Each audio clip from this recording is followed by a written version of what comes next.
Hello and welcome humanoids to another episode of the Two Left Feet, the Unofficial Labour Party Podcast. And welcome to this matrimonious affair, this marriage of political wills with your host here, Dafydd Vaughan, that's me, and your the marriage counsellor, the person who's your friendly local neighbourhood counsellor, the person who gives matrimonial guidance, a coupling of sorts. He is coming for you to wedge you in the best marriage that anything could possibly be done. He's gonna get marriage done, I tell you that now. It is Cllr Jabez Oakes. Hello, Jay. Have an annulment, please. Oh, possibly. Hello, and this is a happy episode. This is a great episode. It's the greatest episode that's ever going to be. Because there's just too many memes. I don't know which way to go. No, don't use this episode to, go after a happy couple who looks so very happy. I am. Sorry, I am going to go after them. Well, maybe him. Yes. Yes, so listeners, hello and welcome to another episode of the Two Left Feet, the Unofficial Labour Party Podcast. We are unfortunately a day late. That, by the way, is not my fault. That is the co-host here, the co-host with the most, not the loving litigation, you hate me saying that, but like I said, the friendly local neighbourhood counsellor. He unfortunately had commitment issues. Especially in this matrimonial week, commitment issues on being able to record this week's episode. So I'm putting the whole blame on you, Jay, for this being late. The listeners deserve more. And to be fair, they deserve damn sight better. Yeah, that's fine. I'm okay with that. They're just going to have to feel bad for a bit, and then I'll be... They've gone a further 24 hours without listening to your dulcet tones. And they'll be okay. It's going to be fine, guys. You're going to listen to this, and then it's all going to be back to normal. I don't feel. I don't know if things are going to go back to normal after listening to this. Sorry. Yeah. I'm just looking at what we're talking about. Yeah. Well, no, we never make plans of what we're going to talk about, even though it is. I mean, giving the game away about what we actually do before we record this, there's a brief moment where we go, what should we talk about today? Well, what's happened this week? And we were looking at last week's list as well. I mean, we were talking before, well, you mentioned it before, the situation in Belarus is still ongoing. I think so. I haven't heard anything about that this week. Nothing. It just sort of, after we recorded last week, it sort of died off, and I suppose he's going to sit in a Belarusian prison for forevermore. Hopefully not. The pressure did mount up from Europe and other countries. It did mount up, but again, with diplomacy, they do that bit, and then there's a gap, and then something happens. Yeah. Anywho, so this week's tale of political tape, and one of the things, even though this is a very friendly, very coupling, very matrimonial, very happy episode that we're doing today, this is the episode of matrimony. But there are comings and goings with it too. So I just wanted to say, given that Boris Johnson, the big Johnson, has finally got hitched again, what do you reckon's the biggest part of Boris Johnson's week been so far? Dominic Cummings. What? I'm surprised he wasn't best man. What? I am. I don't... Or Matt Hancock, one of them. Like, oh, Christ. Or that journalist he had beaten up or whatever. No, he didn't have beaten up. Sorry, can I just clarify? He did not have beaten up. Allegedly. Allegedly may have asked someone to beat her. I haven't been keeping up with this news story. I've heard the results of it. Have you not watched the 7 hours of committee hearings like I have, Dav? Funnily enough, I haven't had time because I watched it to fall asleep. As it happened this past weekend, it's been a very busy bank holiday, especially for those of us who are working again. Pardon me for blowing. For those of us who are working again. Yeah. Oh God, I've got to. Right, Jake, stop. Right, that's 2 edits I've got to do there to stop. And now you can't because you referred to it. No. Oh no. Shut up. No. It's. I've had, like I said, I've had a busy bank holiday. For people who are working again, I've not been able to or have the time or the patience to deal with the stupidity that seems to be coming out of the Westminster bubble yet again. Because correct me if I'm wrong, what I took from it was Dominic Cummings is saying things 3-4 years on about things that we already knew. But now it's suddenly a massive news story and people are now going, oh my gosh, is Boris Johnson like that? When this is old news to many of us. It is old news. It's talking about things that happened in the last year. It's talking about things that happened in the last year. And is that the last year of Cummings or the last 12 months that's just been? The last year's the last since he left. Yeah, because he left, what, October time? Yeah. October. So we're talking run up to the general election, the months after, and then the whole COVID deal. Yeah. With how, they responded in a positive and upbeat and optimistic manner by telling everyone that many of you will die. Yes. Yeah, and of course then, taking that on board and then travelling up, was it 500 miles round trip to go see a castle and get their eyes tested? Interestingly, that wasn't covered as much this time. Wasn't it? No, it wasn't. What? But he stuck to his story, which was absolutely shocking. It was just... It was right at the end as well. I'd watched the whole thing. Furious by the end. And then they asked him that question. I'm like, surely he's going to roll back a little bit. And do you know what his claim is? And it might be true. Go on. He had to go up north because of national security concerns. What possible... And the reason the police interviewed him was because of national security concerns. What? Well, that...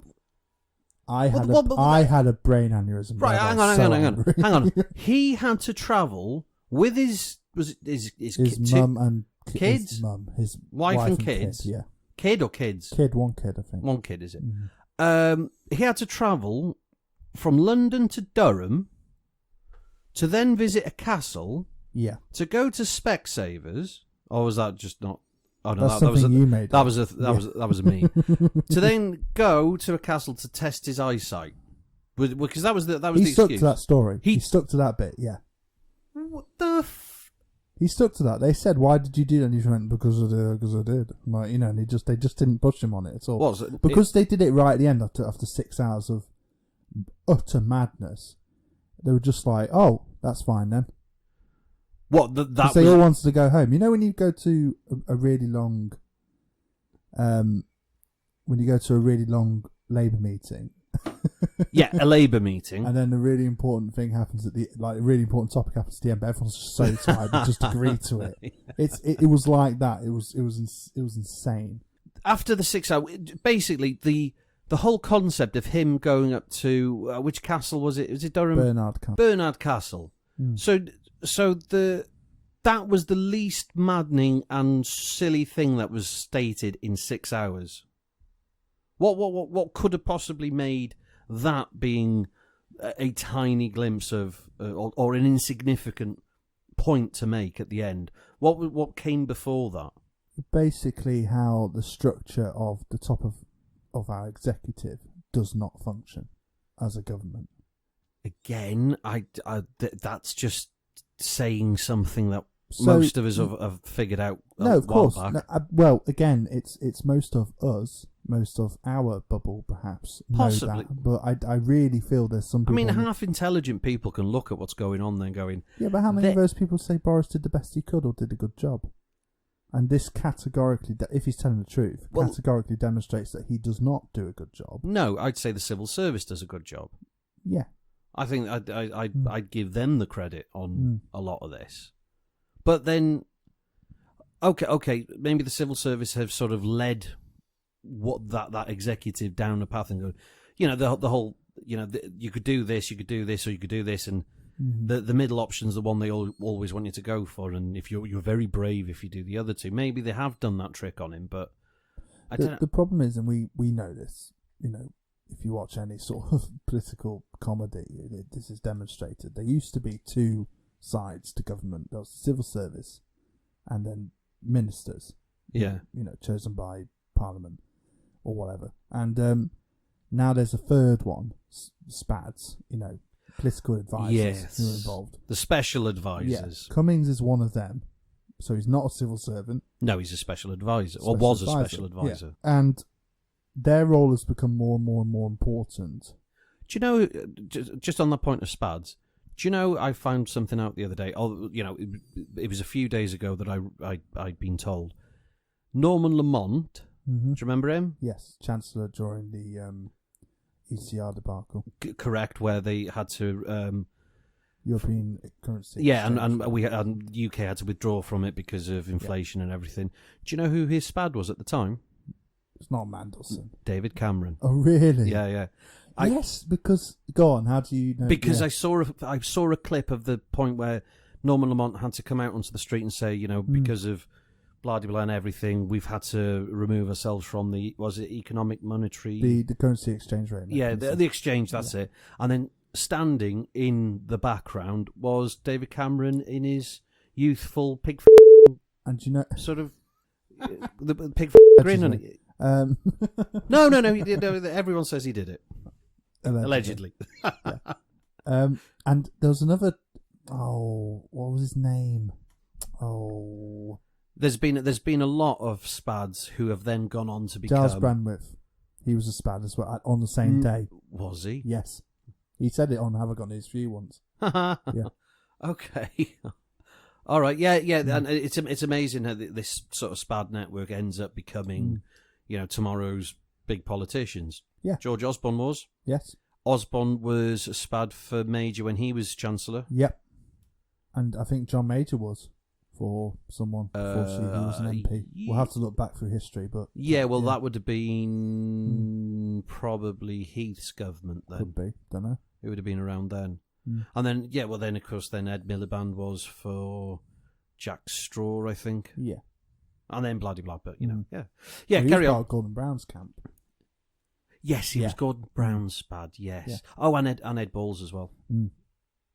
Was he? Yeah, sure. I love that name. Ed Balls? Yeah. Why do you love that name? It's just Balls. Ed. Balls. Ed. Balls. Okay. Yes, so you were saying about Dominic Cummings and him being a SPAD and... Yeah, so the structure of government at the top is now ministers, civil servants and SPADs, right? Right. So that means they can all just blame each other for different things. Yes. Right, and this seems to be what happened. So the Prime Minister was categorically against lockdowns. So he said... Yes. And after the first lockdown, when they said we need to go into a second lockdown, he was saying, no, I shouldn't have gone into the first lockdown. I'm not going to let you guys put me into a second. Yes. And that was, the civil service didn't have a plan for the lockdown. They didn't. This is all what Dominic Cummings says. He was combating the whole situation, but he also says in this interview hearing that he isn't good enough to be in the position he was. He basically admits that he's not clever enough to be in that kind of position. What? And he may have done that. I agree with him, actually. I don't think he's clever enough to be in that position. But I also think he was doing that to basically say none of us are good enough to be in these positions. We are all shit. And that was just... So Cummings was basically saying that the whole of the executive at the top of government is completely incompetent. Is that a way of him trying to steer away from it, or steer the target or the gaze upon him away from himself? Because people would then say, "Oh, well, he's admitted that he's no good, and he's just telling us how no good the rest of them are." Yeah, I think it is part of that strategy. Rather than bigging himself up and putting himself over. Well, he's never tried to do that, and that's one of the...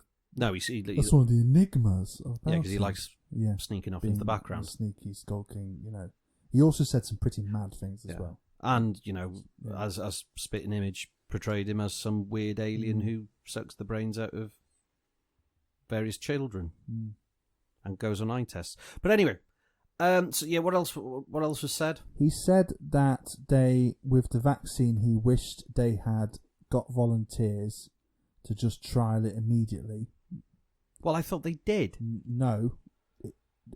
They still did, legal human trials with proper safeguards and all that sort of stuff. Yes, because he was arguing for just get a load of volunteers, just get them to take the vaccine. If they die, and I'm almost verbatim quoting him. If they die, give £1 million to their families or whatever.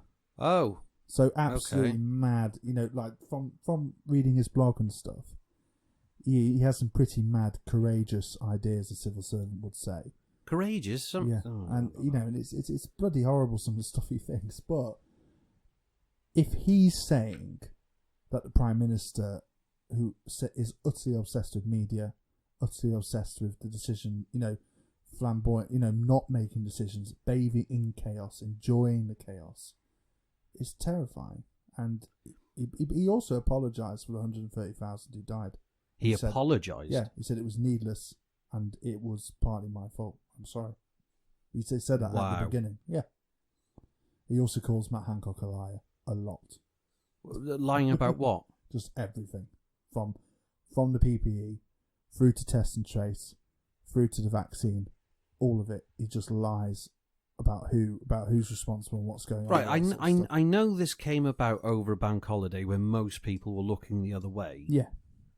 Because and getting married, yeah. But how is this not bigger? Because how is this not bigger news? Because people are really concerned at the integrity of the witness, if you like. They don't find him credible. They think he may be trying to just completely just because they reckon he's salty. Yeah, which he is. But you can be salty and still tell the truth. It's just. But then with this hearing, is this an inquiry? No, it's just it's. Why was he called into a hearing? The first place? It's not a hearing. I used a term. A term. Yeah. It was just a committee meeting. Several committees. Like a select committee. Yeah. Several select committees met in a hybrid format to question him. So it was just a group of MPs who called him in. Yeah. To discuss, including Jeremy Hunt. You asked some very pointed questions, in my view. Like what? I can't remember. Well done, but they were pointed. They were good. It was 7 hours long. I have to shut your face. Any other memories of the 7 hours that enraged you, or was that interesting? It enraged me in the sense that I was astonished that how awful, if it's true again, how awful Boris Johnson is. You can't say that. Why? Because it's his wedding week. I couldn't give a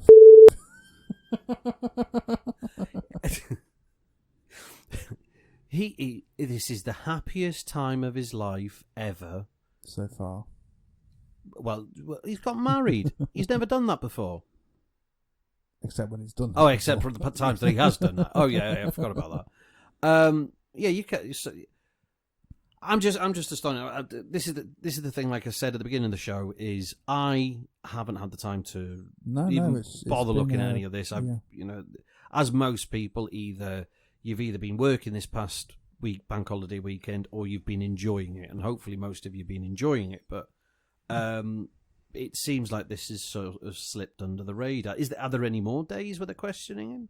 No, that's it now. Is this opening? Is that it? So this is not opening up into I further. I think there's a huge political effort to try and get a big public inquiry. Yeah, because that's what this is about. Because I think him saying that the 130,000 people that they were needlessly died should open up a public inquiry now. Well, it will do, and we need to provide more and more pressure from these kind of events over time. Surely one of the political leaders can call for an inquiry. Oh. Well, what, Starmer? He has already. Yeah. Yeah, but then I thought that I can't remember. Is there a term that if a opposition leader does call for an inquiry, one has to be? No, there's no. It's all government controlled. This is the problem with government. It's the same with So, Matt Hancock was accused quite severely by Dominic Cummings, and that's he's coming to speak to the committee next. So that's going to be the next big show. Oh, he's been called in. Yeah, so he's been called in to have a word, and he well, was also found, presumably well, at some also point found to break the ministerial code. With what now? For having 20% in a company which he was appointed for that he appointed to give the PPE contract out to. So that was decided by Lord Gate, who also decided that Boris Johnson had not broken the ministerial code, although for it come the close flat. to. Yes. Yeah, but he needed that flat, Jay. Yeah. He needed that flat. Got to have it done. You got to have a brand new flat for your wedding day. I mean, if anything, I think there's a few people that would appreciate the fact that, seeing as he is the current sitting Prime Minister, and as a wedding gift, surely doing the flat up is perfectly okay. Don't you not think? No, it's fine to pay for the flat yourself, but he didn't. See, should he pay for the flat himself? That's because that's a separate question, and not what the issue is. No, it's not. But it is. But it is another thing that it's sort of on that question of the private residence isn't private residence. It's not owned by the person who's sitting Prime Minister. Well, that's another point Dominic Cummings made. He said it's madness that that the centre of government is in a terrace house in the middle of London. It really was like a, Yes. He was explaining how it is just crazy. It is absolutely insane to run a government that way. But then... And then to put the private flat in there as well just seems bizarre. Well, in all fairness, other countries do something similar. I mean, old mansions that they get used for government use, and well, the White House, for example, is huge. It's like Buckingham Palace. You could run a government from Buckingham Palace. Well, okay. Downing Street. Well, seeing as Downing Street's right next to Buckingham Palace, how about they do a swap? Yeah, straight swap. Yeah, straight swap. She'd probably like to downside at this point, wouldn't she? Well, hang on, isn't it that there's 3 other palaces on the Mall? Yeah. Why didn't she move? Well, take one of those. Well, she has like 8 other palaces across the country as well. Let her keep Buckingham Palace, and one of the other ones down the Mall. Yeah. Take one of those for government use. We seem to be getting sidetracked. Yes. Anyway, as you were saying. No, you just say. So you're saying that Matt Hancock is now being called up because he lied. Yeah. Allegedly. Boris Johnson supposedly. isn't. Yeah. Boris Johnson didn't, even though it's dodgy. I couldn't care less about the flat. I really couldn't. No, but again, it's because it's being represented in the wrong way. The issue is not the fact whether he has to pay for his flat or not. It's because political donations were used to pay for the flat. Oh, I didn't know that. I thought it was public money. May have done. No, it was to do with the fact that there may have been illegal campaign spending, again, by the Tory party. Okay. That's the issue. But all the improvements to the flat belong to the public. No, it's a private flat. But belongs to a public servant. Yeah. So it's in the public estate. This is where it gets difficult. So all the money spent on it is actually... I can't answer that question. I mean, there's nothing they're going to... What are they going to do? Take the new bathroom out? Well, say he broke the ministerial code if he did. The problem is, the person who carried out the inquiry for the ministerial code was the previous private secretary to the Queen. Right. One of the top civil servants of the country. Part of the Golden Triangle, which is an interesting name. The Golden Triangle? Well, what's the Golden Triangle? It's the group. It's the 3 secretaries of top secretaries who are meant to guide government through a hung parliament and other issues where there's no prime minister in office. Right. So it's the cabinet secretary. Yeah. Principal private. The private secretary to the prime minister. Yeah. And the private secretary to the Queen. They're the Golden Triangle. Right. So he's an establishment figure, which is fine. You can have establishment figures running inquiries. But so established, so involved, so and trying to let the Prime Minister off. It's just ridiculous, right? It is that sort of yes, Prime Minister thing of, oh my God, will this ever get out? Oh my God, there's going to be who's going to be found out about the leaks? The leaks. Oh, don't worry, Prime Minister. There's going to be an inquiry. Oh, thank God. Yeah. Bury everything in an inquiry. Okay. Any other point to make on that? Because time's moving on, and I can't come back with anything. I'm just listening to you reporting on. Watch the highlights. You don't need to watch the whole thing, but watch the highlights of Dominic Cummings' hearings. I will have to have a watch, and I'm sure people listening to this who haven't listened or seen the proceedings. Try and understand how our government is working at the top and how insane that is. It is really. Well, okay, you say it's insane, but how? What parts are insane? So the fact that people who don't necessarily have government experience are in two sections of. So in the past, it was the civil service versus the ministers. Right. Well, it wasn't versus. Not it was versus, but back and forth. You can't do this because of this, or you should do this because of this. So it's turned into a triangle. Yeah, but then that's not this government's fault. That is a developed. It's arguably Labour's fault. Yeah, I was going to say that's Blair, but because that was him bringing in Alistair Campbell, Mandelson. Well, Mandelson was an MP for Hartlepool, but. Yeah. But then there were that was the era of the SPADs coming in as well. Yes, but we're now talking about there were SPADs before then. There were, but they weren't as sort of widespread. But the problem we have now is that all of the safeguards are gone. So procurement laws were changed because of COVID. Various other safeguards were changed because of COVID. Yes, because it was an emergency and they could. Yeah. And the fact that the opposition leaders said they'd back the government. Yes, which is a huge mistake, which we've spoken about before, haven't we? The lack of opposition is dangerous at this point. The other notable thing from the other conclusion you can make from this is how, if you listen to what Cummings says about Boris Johnson, even if it's only half true, what on earth are we going to do next? Because the disaster's not over. We've just moved to the next part of it. Well, it's just what people voted for. They didn't vote for. Well, they voted for him. They did. We knew this. We knew this before going into the general election. We knew how he ran the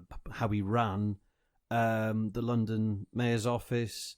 We knew what he was like. We even had a reference from his former employer at the Observer, was it? Or was it the job he had before that? I can't remember. Who basically said, no, don't. Yeah. He's incompetent. Mm-hmm. So, I'm sorry, the public did know who they were voting for. They knew they were voting for this. Mm-hmm. So this is why I couldn't be bothered, to be honest, listening to it, because these are things we already knew. I think it's the way it's put. It's the fact that he was. It wasn't just this. This caused a 5-point drop in Tory opinion polls. Yes, but that amazes me as well. Why? Because it's you've told him. You've said this. You've made the points. You've said that they've done this. He's done this. He is like this. People who have given him references in previous employment say this about him. Be careful. Don't vote for him just because of a 3-line slogan. And they did. And they didn't listen. And then 18 months down the line, oh my God, he's done this. He's like this. He's. And I'm just going, well, hang on a minute. Everyone told you that 18 months ago. Why are you surprised now? Why is it now turning your opinion? I think the difference now is that before it was bungling. Before it was, silly sod, ruffle hair. Silly bit. Yeah. Cummings has put it in the context of, no, he did know what he was doing. He enjoys the chaos, and he was prioritising the economy, and he was wanting to not knock down at all. He favoured the herd immunity throughout the entire pandemic, not just when it wasn't the old story we had, which was, there was a few weeks where they were all talking about herd immunity, and then they decided... No, he's wanted it all the way through. Yeah. He was like, no, the economy's more important. you're not making me lock down again. Push it back, push it back, push it back. It's changed. From being incompetent to being malicious. Malicious, yeah. But is there an argument to say that without a strong economy, more people will suffer in the long run? We can have that argument, and I think Cummings does go into that, to be fair. But even if you look at all the data and everything, the lockdown more poor people will cause more poverty. More poverty will cause more illness. More illness will cause more sickness and death. Yes, but death also causes more poverty, and putting huge amounts of pressure on the NHS causing death doesn't. Long-term health. Well, death relieves stress on the NHS, surely. I think that. Sorry, that's an Alan Bastard thing, which I missed because I'm too young, I think. But yeah. What do you mean you're too young? Only a little. Naff off. Do you know my reference for Alan Bastard is from the alternative vote referendum when they used him in that's my not the original. Yeah. No, but we miss Rick Mail. We Anyway, some of us do. No, I do. No, I do miss Rick Mail. That's not fair. That's not fair. You can have a bigger discussion about whether lockdowns were necessary or effective, or if the cost was worth the benefits. And Dominic Cummings, interestingly, does go into that a little bit, but it's, he went against almost every single expert, Boris Johnson, because he believed the economy should be prioritised. Now, you can say the economy is important, very different to say it's more important than everything else. Yeah. Right, okay, I think anyone who wants to watch that, go watch that. I'm sure the highlights are on YouTube or some you just other Google place. it. Yeah, they'll be up there somewhere. I'm probably going to have a listen to that before long and actually go, like you say, go through the highlights. Mm-hmm. Other things this week. Talking about the opposition, did you see the Piers Morgan interview with Sir Kier Starmer? Yes, I did. I didn't. Again, busy. Bank holiday. Just to point out, I have a 9-to-5 job, and Dav really doesn't 5. have a Dav really doesn't have a 9-to-5 job. No. He has a whatever hour he is needed job, which makes it more difficult. I'm like Superman. Yeah. I go where I'm needed. Yeah. But he really ought to keep up with the news, considering he does a current affairs podcast. But it's anyway, not. This is current affairs.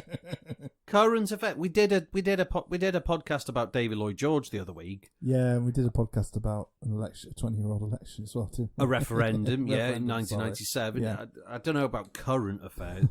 Okay, as current as we can possibly make it. Speaking of which, wait till the next episode. But but yeah. So I've seen the comments of what came after.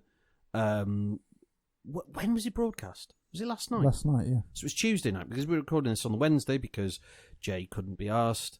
He was too busy watching. He was too busy watching last night's interview with Piers Morgan. And sorry, just a natural reaction there. And Sir Kier Starmer. Starmer, yeah. Yeah. So everyone seemed to say there were two different points of view. There was one point of view of, it was very very heartbreaking. Some of the personal stories that he was retelling and reliving during the interview, and a lot of people felt that they made a connection with him over that. The alternative opinion is, why do we want a crybaby running for number 10?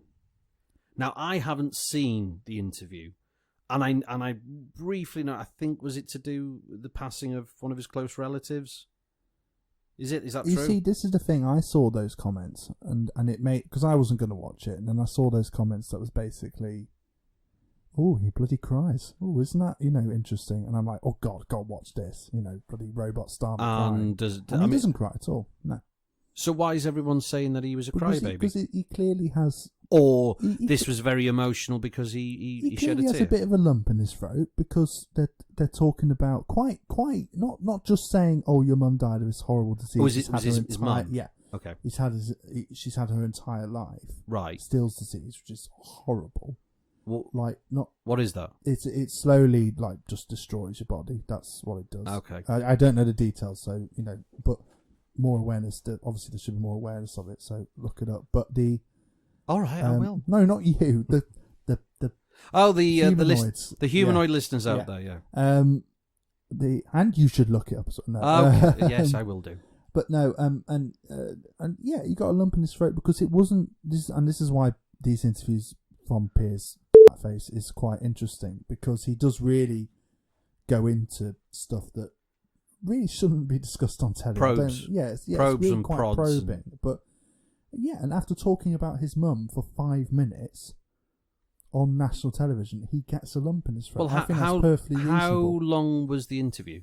Well, how long was About it? An hour long. So it was aired. So obviously the interview was long, and they've cut it into an hour. But and he spent 5 minutes talking about his mum, and talking about the whole talking thing. about the disease and talking about how she died and how and the bit he got upset about, I think, was how his dad couldn't go and see them because he had to stay with her in the hospital. Right, he wouldn't leave her. Okay, yeah, and how he's done that through he's never been able to leave her, and he got a bit upset at that bit. And he didn't cry. He just he got a bit like, why? He just needs a break. Okay. Why has that been the big thing that's come out of? Oh, because we can't deal with our emotions anymore. Some bollocks, I don't know. Because it just seems like an odd thing that was the biggest thing to come out of an hour-long interview. Because I understand the interview went into that subject because Piers Morgan probably felt that a bit more of a background biography into Kier Starmer would help understanding him, which I well, the interview's potted with clips which they've prepared, so clips from his friends, so they knew what the subjects were coming up. Yeah, and sort of building a sort of picture story. Yeah. And he adds his views. Kier Starmer's arc. Yeah. Into the position. It's a bit like This Is Your Life, but without a big red book and applause. Mm-hmm. And a surprise at the beginning. I used to love the surprise in This Is Your Life. Yeah. Again, before my time. Oh, shut up. So okay, take that to one side, because I personally think that's irrelevant. What other big things came from the interview? What big impressions did he do well on?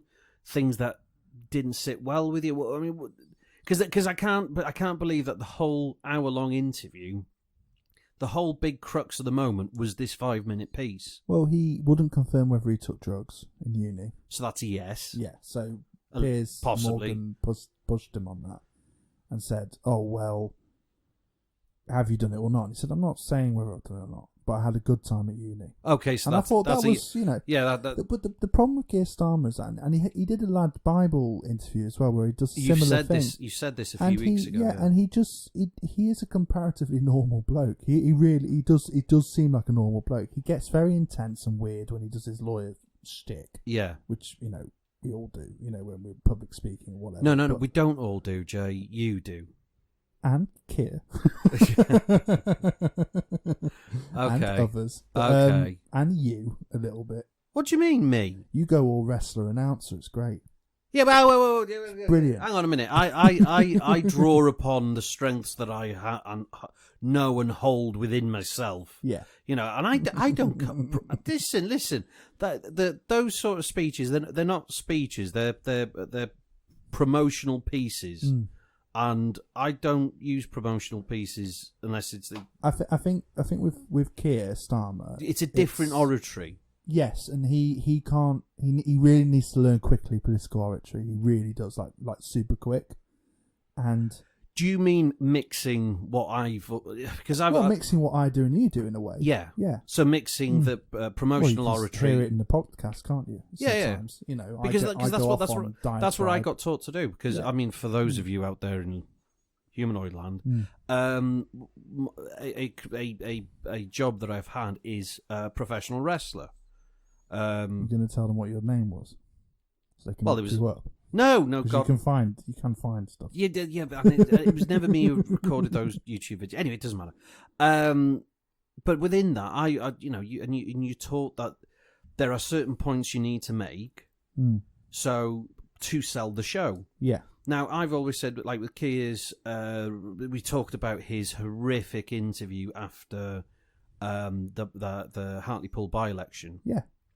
Where he gave this horrific interview afterwards. It was where he was just repeating the same things over to the point where the interviewee was saying, well, this is your chance to say something, so say some, and then he goes, no, I don't want to.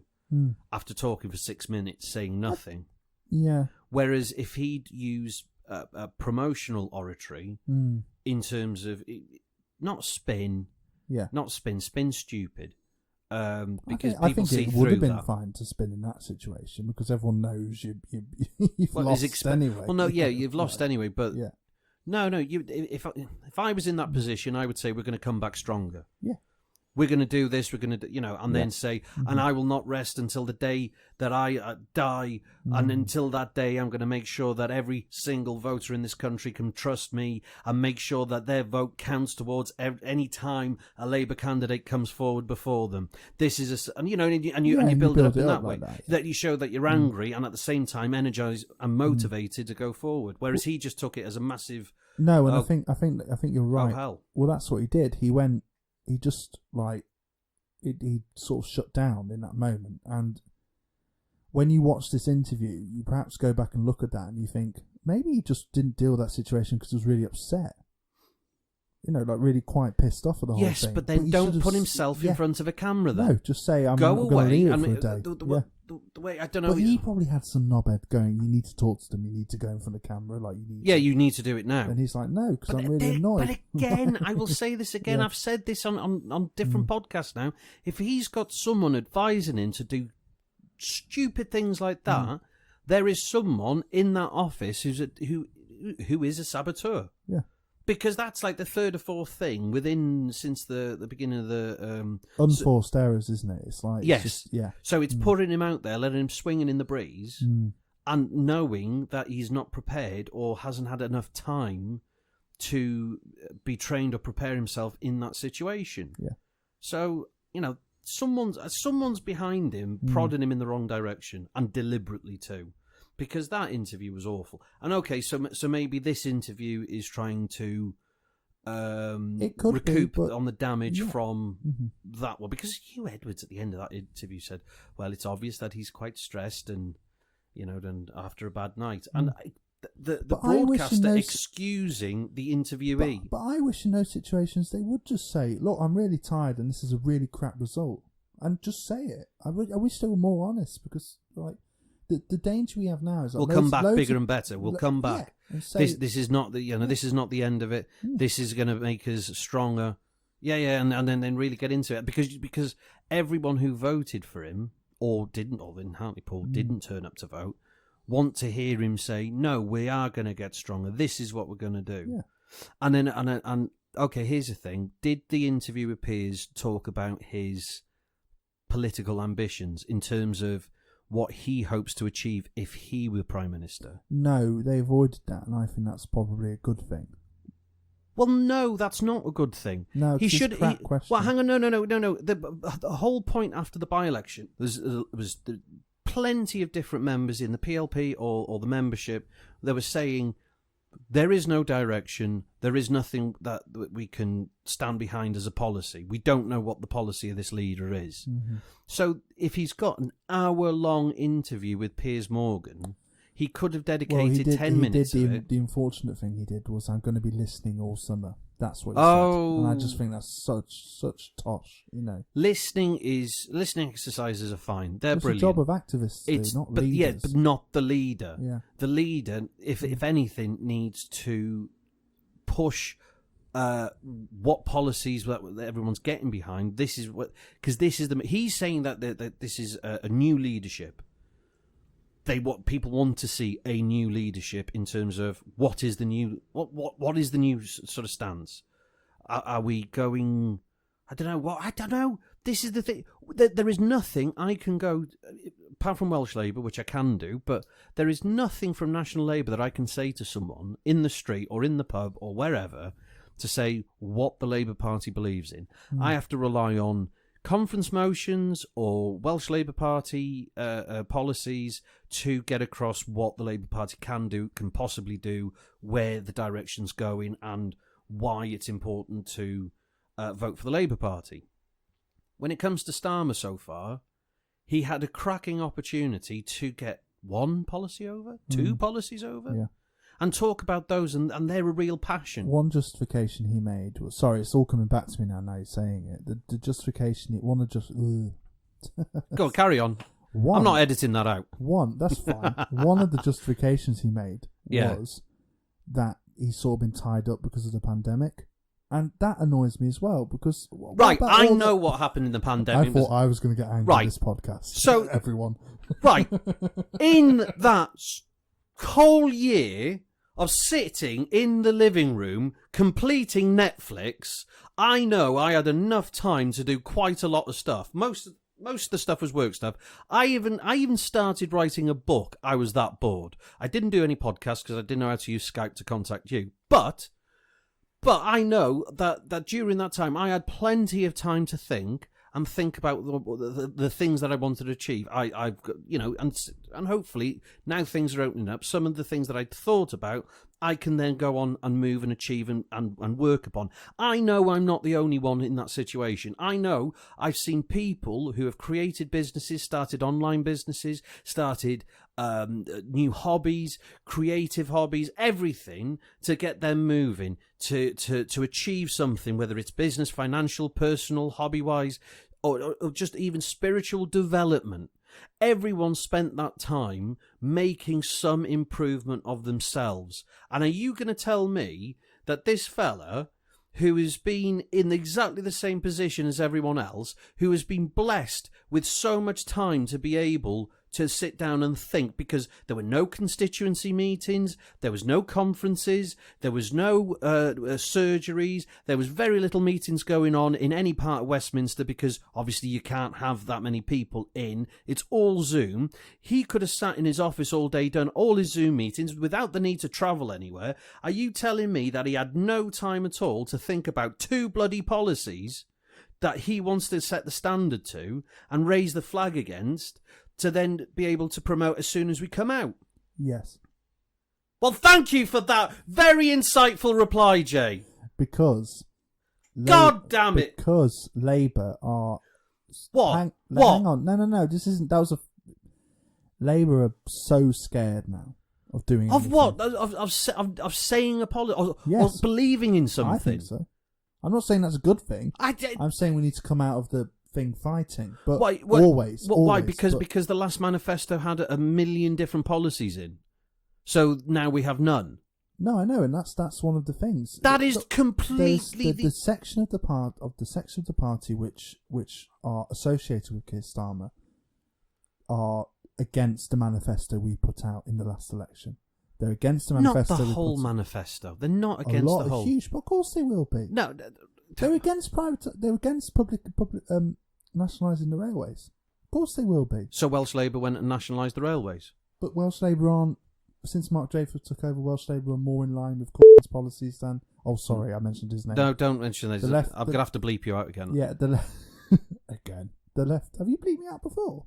Yes. I don't remember that. No, because you don't listen to these podcasts. I don't listen to them. No. No, because this is a family-friendly podcast, so every time we swear, I have to bleep us.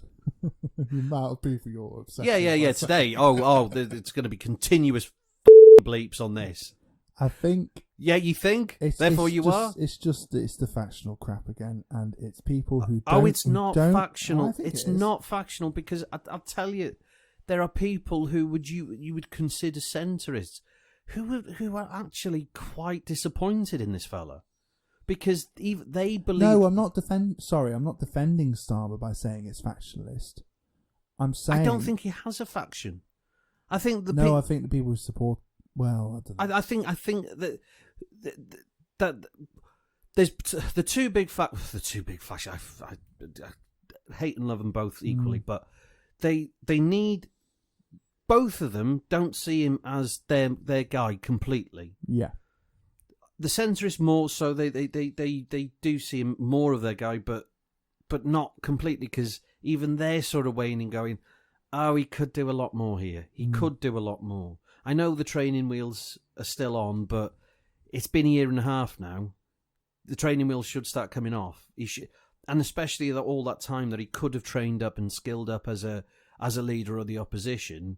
Just hold the fucking government to. I'm swearing again. Hold the government to account. It's not hard, and he hasn't done that either. But then the thing is, I think the advice he's taken is that sometimes if you pick at the government for everything they do, you're just seen as this. But he didn't do that. He's not done it at all. He's not done it at all. And the problem with that, and this goes back to my view, there's people at the top of the Labour Party who are too scared to do anything at the moment.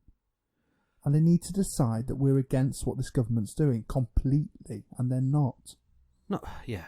I mean, even not completely. I mean, I understand that something you can't be completely against every single decision someone makes. Yeah. Because we've spoken about this in the past. Some people, you never 100% agree with everyone, but you never 100% disagree with everyone. No. So I get the fact that... I guarantee I speak to a lot of people. I speak to a lot of people. I speak to a lot of people. Yes. I've never found someone who I completely disagree with, ever. I can find something I agree with them on. No, even electricians that we know. There are, oh, yeah. Yeah, even some things that he says you might agree with. I do. Yeah. Occasionally. Can't remember anything at the moment. No, not off the top of my head either. Right, okay, so that was the interview. Overall, was it a good interview, bad interview? Did he come out positive? Did it harm him? When he's not talking about the Labour Party, he does really well. Wow. That's right, hang on. That's not answered my question either. Did he come off well? He came off really well, I think. Do you see people... There's a few bits where he talks about the Labour Party, and I just think yeah, but is that from your position, not from the general public? It might be from my position, which I accept. But from the general public's position, is that things... Did he say things that the general public might want to hear? I think so. Which was? I'm going to be listening more. I understand I've been a bit... He did. I think he basically was giving off that energy, but also he was really trying to say, I am just a normal person, and... I don't like that either. Well, just not a normal No one person. wants a normal person in charge. I think people want a superhero in charge. What he did, people want a strong person in charge. Yeah, and I think people want the tribal leader in charge, the person who goes beyond, the strongest, the cleverest, the fastest, the wittiest. They're the people that you want to see in charge, and generally people are drawn to those people to be in charge. The tweet that most spoke to me about how that interview went actually was he showed himself to be the ordinary and the extraordinary. In certain fields he's worked in, he has done amazing things. He has been, he's made huge sweeping changes. He needs to do it in our party now. And I'm worried that didn't come across. In which case, I hope that he gets the right advice from the right people, or he surrounds himself with better people if he needs to. It's always the challenge. It's a challenge with C, and it was a challenge with it'll be a challenge with him as well. Right then, I think that's enough for this. Christ, we've nearly done an hour. We only spoke about two things. Right then, so if you've enjoyed today's episode. Are we finished with that subject as well before I close the show? What, the Cummings one? No, not the Cummings one. I know you can go on forever. But I mean, in terms of Kier's interview, there's nothing else you don't want to add to that. No, I think. But if you guys at home, you humanoids out there listening in, want to add to the conversation, you can get in touch. You can get in touch with us on email, which is labourpod@gmail.com. Or there is Twitter and Facebook. It's @LabourPod. There's plenty of platforms that you can listen to us on now. Still not iPlayer. Or what is it? iPodcasts or PodTunes or Podcast Connect or whatever it's called. We're still not on that. And if there's anyone out there who can help them, please do so. If you enjoy today's show, then obviously give us a like, maybe a share if you think we're worth it. Please think we're worth it. Subscribe even if you happen to have stumbled onto this podcast. I promise you will get better as things get a little bit more unrestricted as time goes on. We're also going to invite some guests onto the show, possibly maybe some high hitters in the world of politics. I'm not too sure who that's going to be, but, if you're one of them, get in touch. So do subscribe and, of course, comment on our podcasts. And we do read everything. We try and read everything, especially on Twitter. Twitter, I get a blip that comes up. Ooh. What do they call it? A notification to say that someone's commented. So please do. And, of course, if you agree with me or disagree with Jay, by all means, let us know. There is no point doing this podcast where it's just us two rambling on when there's no involvement from everyone out there. Your opinions mean something, of course, because as Kier's shown us this week, we've got to listen more. But genuinely, because what we'll do is that if you do wish to comment on it, we'll read out your comments on air on the next available episode, and maybe possibly discuss your points as well. Any well-raised points are more than welcome. Please do, because I will keep talking until someone tells me to shut up. Yeah, it's usually me.